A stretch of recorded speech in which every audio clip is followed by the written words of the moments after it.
قادیانی سوال کرتے ہیں کہ ہم کلمہ بھی پڑھتے ہیں، نمازیں بھی پڑھتے ہیں، روزے بھی رکھتے ہیں، حج بھی کرتے ہیں، زکاتیں بھی دیتے ہیں، تو آپ لوگ پھر بھی ہمیں کافر کہتے ہیں، اس کی کیا وجہ ہے؟ تو یاد رکھیے قرآن مجید میں سورہ بقرہ کی آیت نمبر 285 ہے، اس میں اللہ نے فرمایا کہ آمن الرسول بما انزل الیہ من ربہ والمؤمنون کل آمن باللہ وملائکتہ وکتبہ ورسلہ۔ اس آیت کے اندر ایمان والوں کی 4 نشانیاں بتائی گئی ہیں کہ ایمان والے لوگ جو ہیں 4 باتوں پر ایمان رکھتے ہیں۔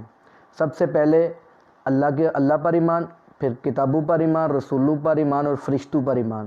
ان 4 چیزوں پر ایمان رکھنے کا نام ایمان ہے۔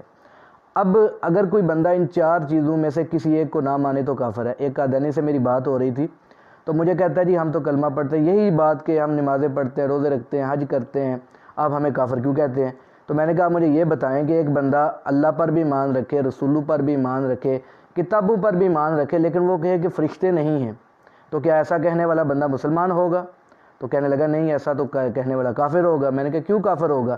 تو کہنے لگا کہ قرآن مجید میں جب اللہ نے فرمایا ہے کہ فرشتوں پر ایمان لانا ہے، تو جو بندہ فرشتوں پر ایمان نہیں لاتا چاہے وہ سارے دین کو مان لے تو وہ مسلمان نہیں ہو سکتا۔ تو میں نے کہا بالکل اسی طرح اگر ایک بندہ فرشتوں پر ایمان لا کر چاہے سارے دین کو مانے لیکن مسلمان نہیں ہے، اسی طریقے سے جو قادیانی چاہے سارے دین کو مان لے لیکن آپ صلی اللہ علیہ وآلہ وسلم کی ختم نبوت کے عقیدے کو نہیں مانتے تو اس وجہ سے وہ مسلمان نہیں ہیں۔ سورہ بقرہ کی آیت نمبر 217 میں اللہ نے فرمایا وَمَن يَرْتَدِدْ مِنْكُمْ عَنْ دِينِهِ فَيَمُتْ وَهُوَ كَافِرٌ، کہ جو بندہ مرتد ہو جائے اور اسی حالت میں وہ مر جائے فَأُولَٰئِكَ حَبِطَتْ أَعْمَالُهُمْ، وہ کافر ہے اور اس کے سارے اعمال ضائع ہو جائیں گے۔ تو جو بندہ مرتد ہو جاتا ہے اس کو کافر ہم نہیں کہہ رہے، اس کو اللہ کافر کہہ رہے۔ ایک بندہ مرتد ہو جاتا ہے، اسی حالت میں اس کی موت آ جاتی ہے، توبہ نہیں کرتا تو فہوا کافر، تو وہ کفر کی حالت کے اندر مرا ہے۔ تو ایک بندہ چاہے پورے دین کو مانے لیکن آپ صلی اللہ علیہ وسلم کی ختم نبوت کے عقیدے کا انکار کرے تو وہ کافر ہے۔ اس کی وجہ یہ ہے کہ عقیدہ ختم نبوت پر قرآن مجید کی قطعی دلالت ایک آیت سورۃ احزاب کی آیت نمبر 40 ہے۔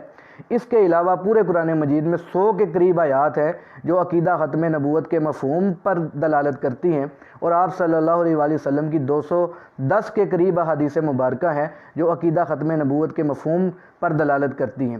تو اللہ تعالیٰ سے دعا ہے کہ اللہ تعالیٰ قادیانیوں کو ہدایت عطا فرمائے، اسلام کے وسیع دامن میں آنے کی توفیق عطا فرمائے، اور ان کو یہ بھی سمجھ عطا فرمائے کہ جس طرح فرشتوں کو نہ مان کر پورے دین کو مان کر ایک بندہ مسلمان نہیں رہ سکتا، اسی طریقے سے پورے دین کو مان کر آپ صلی اللہ علیہ وسلم کی ختم نبوت کو نہ مان کر بندہ مسلمان نہیں رہ سکتا۔